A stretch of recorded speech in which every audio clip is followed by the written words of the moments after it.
কাটোয়া থেকে আসানসোল ফিরতে আমার প্রায় রাত 3:30 বেজে গিয়েছিল। আর সকালবেলায় উঠেই দেখলাম পিঙ্কিদি লেগে পড়েছে রান্না বান্নার কাজে, যেটাকে বলা হয় সিজানোর অনুষ্ঠান, মানে আজকে রেঁধে কালকে খাওয়া। আর যেহেতু সেদিনকে ছিল সরস্বতী পুজো, তাই আমরা ঝটপট করে পুজোর অনুষ্ঠানটাও শেষ করে ফেললাম। আর বাড়িতে কেউ নেই, তাই পুজোতে আর শাড়িটা পরা হয়নি, কারণ প্রচুর কাজ ছিল সেই দিন।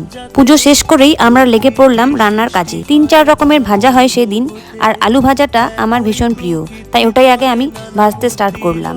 তারপর শিবুকে প্রসাদটা দিয়ে একটু শিমও ভেজে নিলাম।